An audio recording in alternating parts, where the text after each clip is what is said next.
Bismillahirrahmanirrahim. Alhamdulillahirabbil alamin wassalatu wassalamu ala nabiyyina Muhammadin wa ala alihi wa sahbihi wa man ittaba'a hudahu ila yaumiddin amma ba'd. Saudaraku kaum muslimin yang dimuliakan oleh Allah, alhamdulillah puji syukur kita panjatkan kepada Allah Subhanahu wa taala atas segala nikmat yang telah Allah Subhanahu wa taala anugerahkan kepada kita, sehingga di pagi hari ini kembali Allah Subhanahu wa taala pertemukan kita untuk melanjutkan kembali pelajaran kita membahas perjalanan hidup dari Nabi alaihi salatu wassalam. Pada pertemuan yang terakhir, barakallahu fikum, kita telah sebutkan bagaimana perjalanan Rasul Shallallahu Alaihi Wasallam untuk berhijrah ke kota Madinah, di mana beliau diburu oleh orang-orang Quraisy sampai beliau bersembunyi di Gua Thawr. Kemudian Quraisy mengadakan sayembara, ya, barang siapa yang bisa menangkap Rasul Shallallahu Alaihi Wasallam hidup atau mati akan diberikan 100 ekor unta. Oleh karena itulah kemudian Nabi alaihissalam dengan dibimbing oleh Abdullah bin Uraikid sebagai penunjuk jalan, beliau mencoba untuk menempuh rute yang berbeda dari jalan yang biasa ditempuh oleh para pedagang dari kota Makkah. Kemudian di tengah perjalanan ada beberapa kisah yang menarik yang disebutkan oleh para ulama, apa yang terjadi pada Nabi alaihissalam ketika beliau, ya, ketika itu bersama Abu Bakar, kemudian bersama Amir bin Fuhairah dan Abdullah bin Uraikid, ya, menempuh perjalanan. Di tengah perjalanan, ya, beliau sempat dihadang oleh Suraqah bin Malik dari Bani Mudlij. Nah, awalnya Suraqah ini ingin mengikuti sayembara, ya, tentu 100 ekor unta yang dijanjikan oleh orang Quraisy ini merupakan sejumlah harta yang cukup menggiurkan. Oleh karena itulah Suraqah ingin mengikuti sayembara tersebut. Nah, kemudian ada sebagian orang yang melihat rombongan Rasul Shallallahu Alaihi Wasallam di daerah pesisir. Jadi Nabi Shallallahu Alaihi Wasallam itu kalau kita lihat rutenya, ya, beliau ke arah Jeddah terlebih dahulu, ya, ke arah Jeddah terlebih dahulu, baru kemudian menempuh jalan menuju kota Madinah. Nah, ketika Nabi Shallallahu Alaihi Wasallam menempuh perjalanan tersebut, ada serombongan orang yang melihat, ya, tapi mereka mungkin tidak tahu bahwa ada sayembara, ya. Mereka cuma melihat saja ada rombongan, ya, yang sesuai dengan deskripsi tadi, ya, ada rombongan beberapa orang, ya. Nah, kemudian mereka bercerita kepada Suraqah bin Malik, ya, kami melihat ada beberapa orang yang menempuh perjalanan ke arah kota Madinah ke utara. Nah, Suraqah tidak pengen agar orang-orang ini tahu, ya, bahwa sedang ada sayembara, kemudian dia mengecoh mereka. Oh, itu bukan rombongan Rasulullah, atau mereka sudah tahu bahwa itu ada sayembara, tapi Suraqah berusaha meyakinkan mereka bahwa itu bukan rombongannya Rasul Shallallahu Alaihi Wasallam. Oh, itu mungkin rombongan yang lain, rombongan dagang fulan. Sehingga orang-orang tidak tertarik untuk apa? Untuk mengejar Rasul Shallallahu Alaihi Wasallam, untuk kembali mengejar Rasul Shallallahu Alaihi Wasallam. Namun Suraqah sendiri apa yang beliau lakukan? Ya, beliau diam-diam mengambil tombak, ya, kemudian dia pacu kudanya. Jadi dia pintar juga, ya. Jadi biar orang tidak mengejar Rasulullah SAW, jadi peluang dia, ya, ini muncul keserakahan juga pada diri Suraqah ketika itu. Ini Suraqah belum masuk Islam, ya, muncul keserakahan juga, dia pengen untuk mendapatkan hadiah itu sendiri. Padahal kalau rame-rame, ya, mungkin beda cerita, ya. Tapi dia karena dia serakah pengen mendapatkan sendiri, mendapatkan Rasulullah SAW, menangkap Rasulullah sendiri, maka dia pun kemudian pergi. Ya, kemudian dia mengejar Rasulullah SAW sesuai dengan petunjuk orang yang tadi bertemu dengan rombongan tadi, ya, dikejar, ternyata dapat kelihatan rombongannya Rasulullah SAW. Tentunya Rasulullah SAW ketika itu hijrahnya kan pakai apa? Pakai unta, ya. Unta itu dia jalannya lambat, tapi survive-nya luar biasa kan. Kemarin kita sudah jelaskan bagaimana unta, ya, bisa bertahan di gurun pasir selama beberapa hari tanpa makan. Ya, maka dikejar oleh Suraqah dengan kudanya, dapat Nabi Sallallahu Alaihi Wasallam. Namun setiap kali dia ingin mendekati Rasul Sallallahu Alaihi Wasallam, ya, kudanya tersungkur. Kudanya tersungkur. Setiap kali dekat dengan Rasul Sallallahu Alaihi Wasallam, kudanya tersungkur. Maka kemudian, wah, ini nggak sembarangan ini. Ya, pasti ada sesuatu ini. Kenapa kok saya nggak bisa mendekati orang ini? Nah, maka kemudian dia pun dia ubah caranya untuk mendekati Rasul Shallallahu Alaihi Wasallam. Dia tidak seperti orang yang memburu, tapi meminta izin kepada Rasul Shallallahu Alaihi Wasallam untuk mendekat. Nah, di situ Suraqah bercerita apa yang dia lihat ya pada rombongannya Rasulullah SAW. Ya, beliau melihat bahwa ada satu orang yang kerjanya itu maju mundur. Jadi ada dua orang yang mengenak apa pakai unta, ya, ada dua orang yang naik unta. Yang satu itu kerjanya maju ke depan, melihat situasi, kemudian mundur ke belakang. Yang satu maju ke depan, kemudian dia mundur ke belakang. Ya. Adapun yang satu tetap tenang di atas ontanya seperti membaca sesuatu. Seperti dia sedang membaca sesuatu. Nah, ini dua sosok yang dilihat Suraqah ini. Yang pertama itu adalah Abu Bakar. Jadi Abu Bakar itu selalu melindungi Rasulullah SAW. Ya, beliau sangat protektif kepada Nabi SAW. Beliau memastikan keadaan. Lihat dulu ke depan. Ada siapa di depan? Ya, ada bahaya nggak di depan? Baru dia persilahkan Nabi SAW jalan. Kemudian dia mundur ke belakang. Lihat ada siapa nggak yang mengejar. Ya, inilah karakternya Abu Bakar Siddiq radhiyallahu taala anhu sebagaimana yang kita sebutkan kemarin. Ya, beliau juga sangat protektif kepada Nabi Shallallahu alaihi wasallam, tidak mau mengganggu Nabi Shallallahu alaihi wasallam sampai ketika berada di Gua Thaur, ya, disengat oleh hewan berbisa, tapi beliau ya tidak ingin membangunkan Rasul Shallallahu alaihi wasallam. Nah, ketika itu kemudian karena terjungkal terus setiap mendekati Rasul, dia pun meminta izin. Ya, dia berteriak meminta izin untuk bertemu. Nah, kemudian diizinkan oleh Rasulullah SAW, ya, kemudian Suraqah bin Naufal, ya, Suraqah bin Malik bin Naufal itu Waroqah, ya. Suraqah bin Malik ini kemudian menghabarkan kepada Rasul Shallallahu Alaihi Wasallam tentang sayembara Quraisy, lalu dia meminta agar Rasul Shallallahu Alaihi Wasallam memberikan jaminan. Ya, jadi sudah kelihatan Suraqah ini juga cerdas dia. Dia melihat bahwa Nabi Shallallahu Alaihi Wasallam ini akan membawa pengaruh besar kepada Jaziratul Arabiyah. Oleh karena itu Suraqah bin Malik ya meminta jaminan dari Rasulullah SAW ketika Rasulullah SAW nanti sudah menguasai Jaziratul Arab, dia minta agar diberikan keamanan. Ya, maka kemudian Rasulullah SAW menyuruh Amir bin Fuhairah untuk menuliskan jaminan bagi Suraqah di selembar kulit. Jadi ditulis sana jaminan dari Rasulullah SAW kepada Suraqah bin Malik dari Bani Mudlij. Nah, kemudian Suraqah ini nanti masuk Islam, lalu Nabi SAW menjanjikan ya kepada Suraqah bahwa dia akan mengenakan gelang dari Raja Persia. Jadi Nabi SAW mengatakan kepada Suraqah bin Malik, ya, kelak ketika di Madinah, bahwa Suraqah ini akan mengenakan gelang dari Raja Persia, dari Kisra, Raja Persia. Ya. Nah, di masa kekhilafahan Umar bin Khattab ini tentu kisahnya masyhur ya di tengah-tengah para sahabat terdengar bahwa Nabi menjanjikan itu. Nah, ketika selesai perang Qadisiyah ya di tahun ke-6 Hijriyah di masa tahun ke-6 pasca wafatnya Nabi alaihi salatu wasalam, ya, tahun 16 Hijriyah, ya, 5 tahun ke-5 dari wafatnya Nabi sallallahu alaihi wasallam, ini pada tahun 16 Hijriyah, Umar bin Khattab radhiyallahu taala anhu ya berhasil menguasai Persia, ya, ketika itu kota Madain. Ya, kota Madain sebagai ibu kota Persia ketika itu jatuh ke tangan kaum muslimin sehingga diambillah banyak sekali harta. Kemudian dikirim ke kota Madinah oleh Sa'ad bin Abi Waqqas. Lalu Umar pun memanggil Suraqah. Suraqah mana Suraqah? Panggil Suraqah. Nih janjinya Rasul sallallahu alaihi wasallam. Kemudian apa? Diberikanlah gelang Raja Persia kepada Suraqah bin Malik sebagai penunaian janji Rasul alaihi salatu wasallam kepada beliau. Nah, ini diantara yang ditemui oleh Rasul alaihi salatu wassalam di sepanjang perjalanan. Baik. Kemudian saudaraku kaum muslimin yang dimuliakan oleh Allah Subhanahu wa taala, di perjalanan juga Nabi sallallahu alaihi wasallam pernah singgah di kemahnya Ummu Ma'bad Al-Huzaiyah. Ya, di kemahnya Ummu Ma'bad Al-Huzaiyah. Ya, ini kemah orang-orang Badui ya yang mereka tidak tinggal di kota-kota. Jadi orang Arab tuh ada dua jenisnya ya. Ada yang tinggal di kota-kota seperti penduduk kota Makkah, ada penduduk kota Madinah. Ada yang mereka nomaden.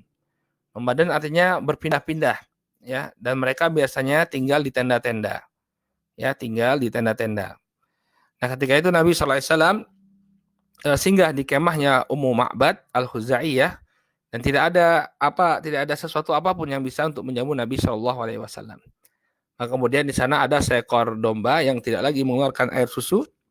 Namun ini di antara tanda kenabian beliau alaihi salatu wasalam, beliau perah ya domba tersebut saja mengeluarkan susu. Kemudian semua rombongan diberikan minum dari perahan tersebut Ya, beliau juga minum, kemudian beliau memberikan air susu domba kepada Ummu Ma'bad. Ini diantara tanda-tanda kenabian beliau alaihi salatu wassalam. Demikian juga di tengah perjalanan beliau bertemu dengan rombongan Buraidah bin Al-Husayb dari Bani Aslam. Buraidah bin Husayb Al-Aslami.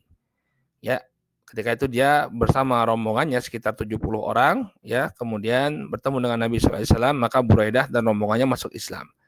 Ya, sebagaimana kita ketahui Buraidah ini nanti menjadi salah seorang sahabat yang utama, ya, Buraidah bin Al-Husayb. Kemudian beliau pun sholat bersama Rasul Shallallahu Alaihi Wasallam ketika itu sholatul Isya. Ya, ketika itu sholat Isya.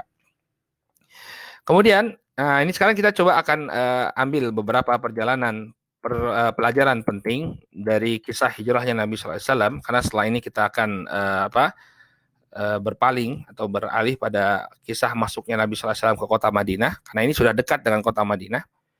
Ya, namun sebelumnya kita coba ambil beberapa pelajaran penting. Ini kita ringkaskan dari fiqh sirahnya Syekh Zaid Al-Zaid, hafizahullah ta'ala. Ya, beberapa pelajaran penting dari kisah hijrahnya Nabi SAW. Ya, yang pertama, benarnya ucapan Waraqah bin Naufal bahwa Rasul SAW akan terusir dari negeri beliau. Ya, amukhrijiyya hum, kata Nabi SAW, apakah mereka benar-benar akan mengeluarkan aku, mengusir aku? Ya, kemudian kata Waraqah bin Naufal, tentu tidak ada orang yang membawa ajaran seperti ajaranmu ini, melainkan dia akan dimusuhi atau diganggu oleh kaumnya. Maka benar apa yang dikatakan oleh Waraqah bin Naufal. Ya, kaumnya ternyata apa? Sampai ingin membunuh Nabi SAW. Maka beliau pun kemudian ya berhijrah, terusir dari kampung halaman beliau sendiri.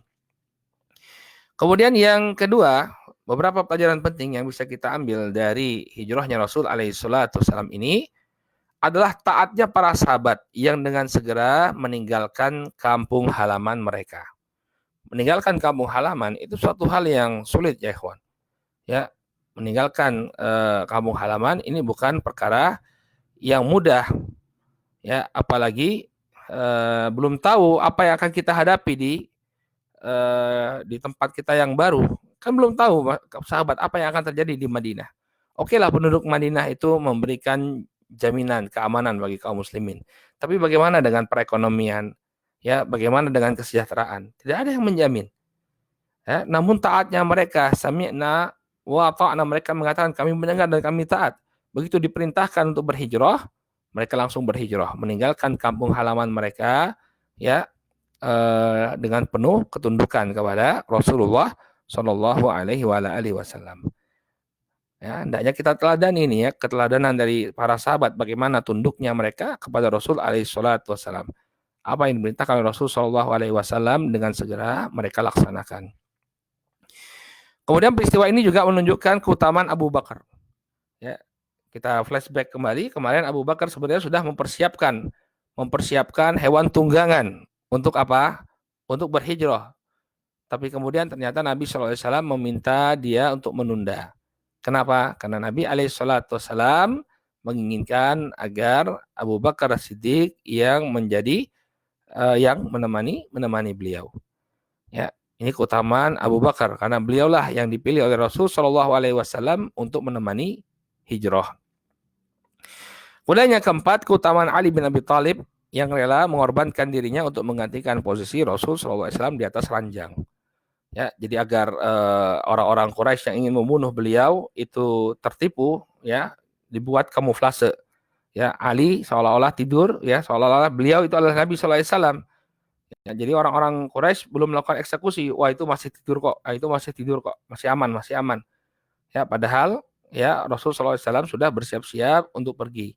Yang berada di tempat tidur adalah Ali bin Abi Thalib radhiyallahu taala anhu. Kemudian yang kelima, Rasul SAW ya menginginkan pahala yang sempurna dari hijrah beliau. Hijrah ini bukan amalan yang remeh, ya, amalan yang besar sekali pahalanya di sisi Allah Subhanahu Wa Taala. Bahkan Nabi SAW tidak menginginkan agar pahala tersebut hilang.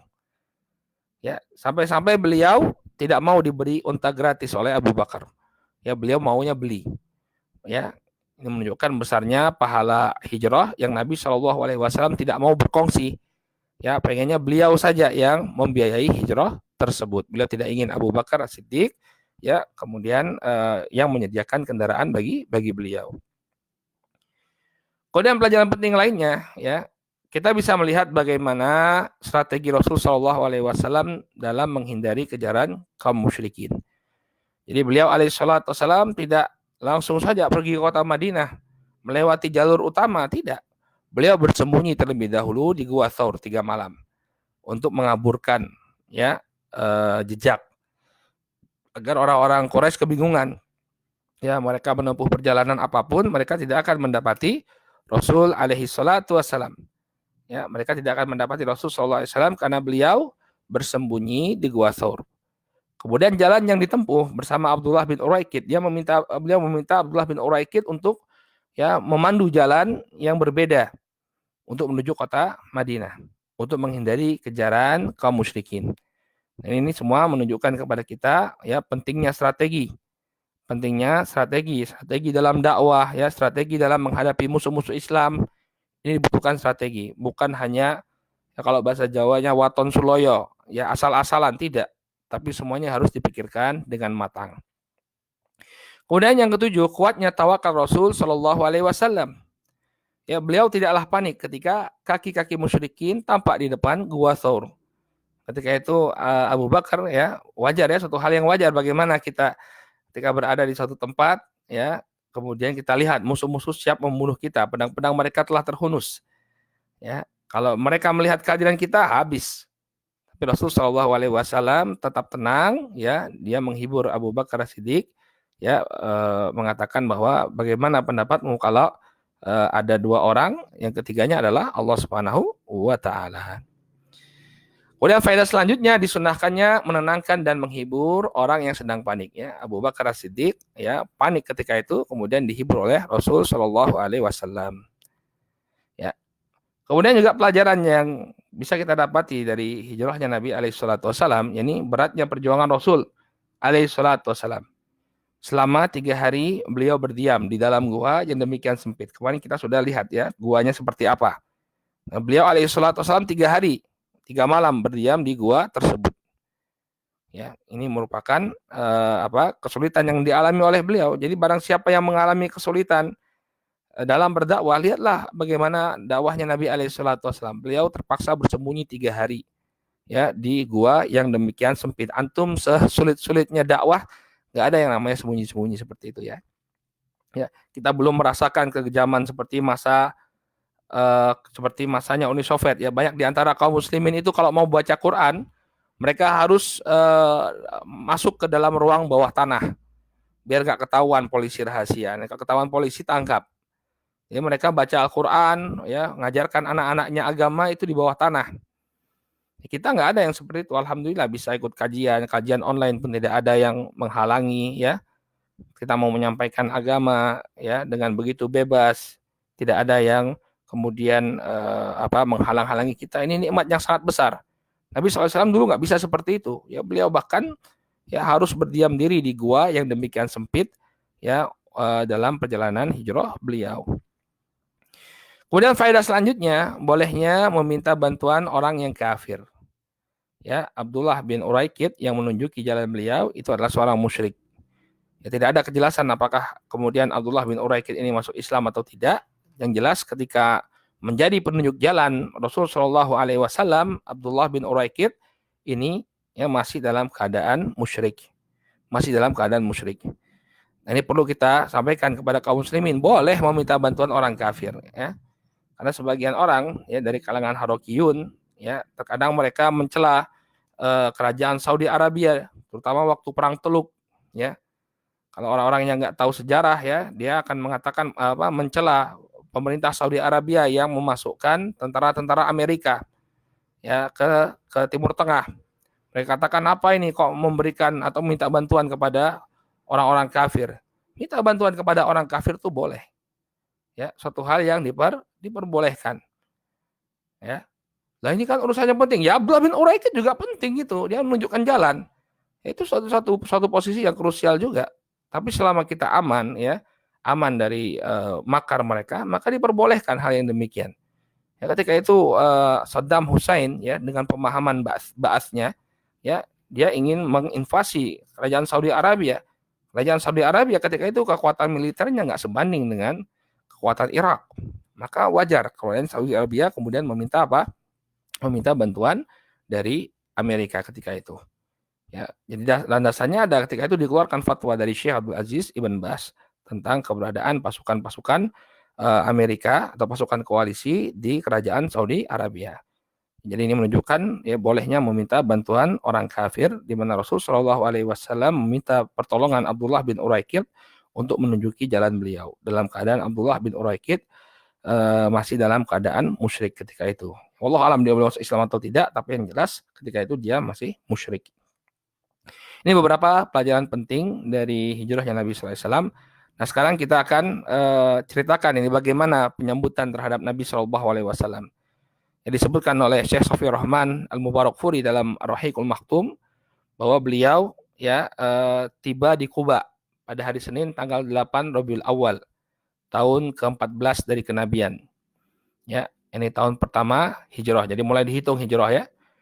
Bertepatan dengan tanggal 23 September 622 Masehi. Jadi ini masuknya Nabi SAW ke Madinah. Nah ketika itu beliau singgah di Kuba.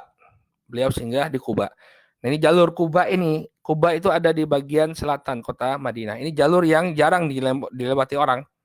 Ya, jadi Nabi SAW kalau kita lihat petanya ya, biasanya orang kalau mau masuk ke kota Madinah ya mereka muter dulu ke utara. Kenapa? Karena kota Madinah ini tertutupi oleh Herat, ya. Herah itu apa? Bekas lahar yang membeku. Lahar yang membeku kemudian membentuk menjadi gunung-gunung. Ya, membentuk bukit-bukit batu. Ya, sehingga sulit kalau pakai onta untuk jalan di situ. Tapi Abdullah bin Uraikid ini tahu dia jalannya. Ya, jadi kalau orang-orang biasa kalau mau ke Madinah, mereka muteri bukit-bukit tadi, baru kemudian masuk ke Madinah lewat utara. Ya, tapi Rasul Shallallahu Alaihi Wasallam ini jalurnya beda. Beliau dari jalur selatan, jadi jalur yang tidak diketahui oleh orang banyak. Beliau diberi arahan oleh Abdullah bin Uraikid ketika itu untuk masuk ke kota Madinah lewat jalur selatan. Makanya beliau ke Kuba dulu. Ya, tidak mutar ya. Jadi kalau antum kita masuk ke dalam perang Badar dan perang Uhud, kita lihat pasukannya kaum musyrikin Quraisy itu nyerangnya dari utara. Padahal kan Makkah di selatan ya. Ya kenapa mereka kok nyerangnya dari utara? Karena memang tidak ada jalan yang bisa dilalui sebenarnya dari arah selatan ya, atau jalan itu sangat sempit sekali dan perlu ada orang yang khusus yang menunjukinya. Nah ini Nabi SAW tidak lewat jalur utara, beliau lewat jalur selatan ya. Nah ketika itu beliau singgah di Kuba. Ini suatu daerah yang namanya Kuba dan beliau sudah ditunggu oleh kaum muslimin di sana. Nah yang pertama kali melihat Nabi SAW ini adalah orang-orang Yahudi. Jadi memang sebagian selatan itu banyak orang-orang Yahudinya. Maka kemudian orang-orang Yahudi inilah yang kemudian pertama kali melihat Rasul alaihi salatu wassalam, lalu ya memanggil orang-orang di Madinah ya, mengkabarkan kepada mereka bahwa apa yang mereka nanti sudah datang. Nah, ketika itu baik. Karena ada kisah ya, sebentar. Saya sudah sampaikan belum di sini? Baik, kemudian Nabi Alaihissalam kemudian memasuki perkampungan Bani Amr bin Auf. Ya, disebutkan dalam Sahih Al-Bukhari bahwa ketika beliau Alaihissalam beristirahat di sana, yang menyambut manusia itu adalah Abu Bakar. Jadi mulai orang-orang datang ya, bahwa ini ada tamu yang agung, Rasulullah SAW. Nah kemudian mereka mengira bahwa Abu Bakar Siddiq ini adalah Rasulullah. Sampai kemudian ada suatu momen di mana matahari itu mulai terik, kemudian Abu Bakar membuat naungan bagi Rasul Shallallahu Alaihi Wasallam, menunjukkan bahwa beliau melayani Rasul Shallallahu Alaihi Wasallam. Barulah orang-orang tahu, oh yang Rasul itu yang ini, bukan yang tadi menyalami kita, tapi apa? Yang diberikan teduhan. Karena ketika itu Rasul SAW sedang istirahat. Bukan beliau nggak mau menyambut mereka, tapi beliau sedang beristirahat.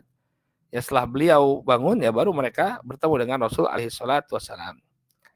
Kemudian beliau tinggal di rumah Huthum ibn Hadam ya selama 4 hari sampai kemudian disusul oleh Ali bin Abi Thalib. Jadi Ali bin Abi Thalib ketika itu sudah lepas dari penjagaannya orang-orang Quraisy, beliau pun menyusul Rasul Shallallahu Alaihi Wasallam dan bergabung di Kuba.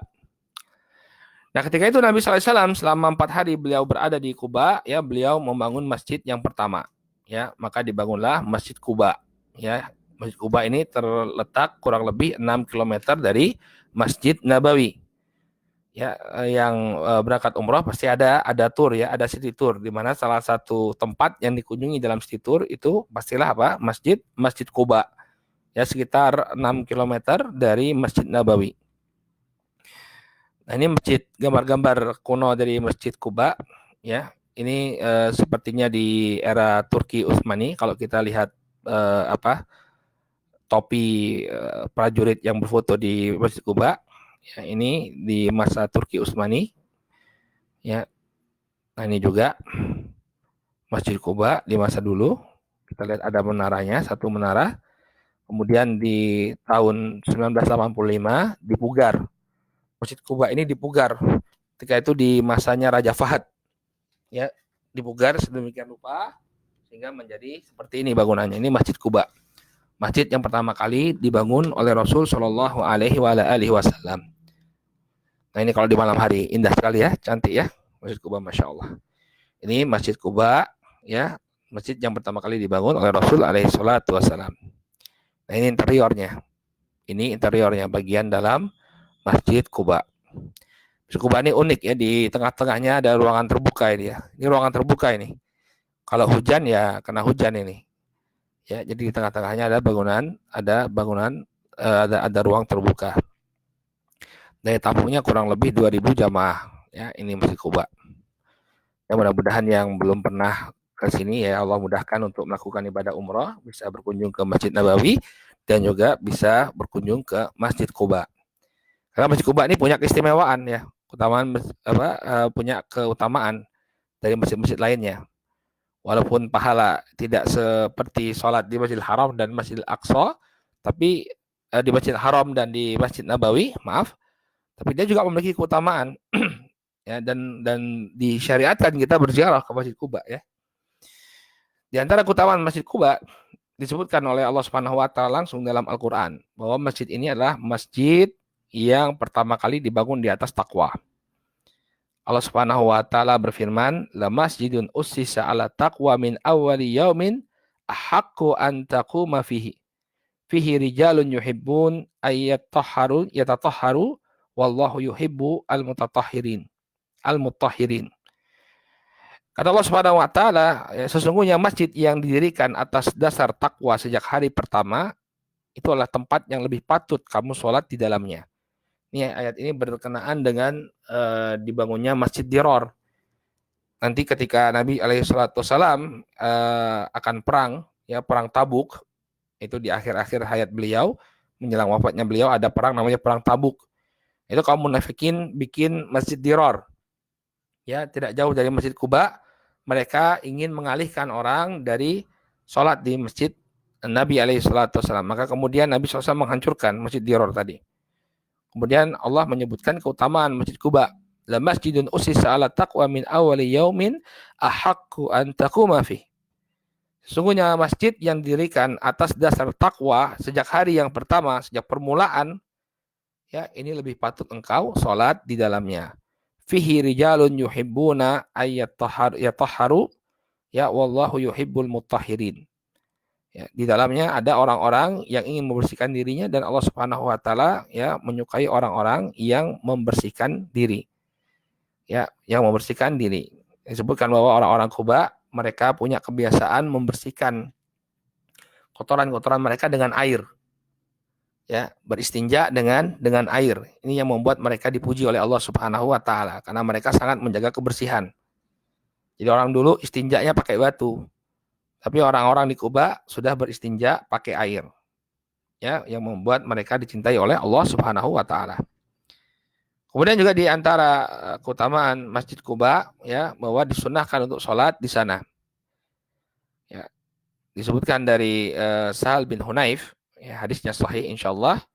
Rasul Shallallahu alaihi wasallam bersabda, "Man tatahhara fi baitihi thumma ata masjid Quba fa shalla fihi salatan kana lahu ka ajri umrah."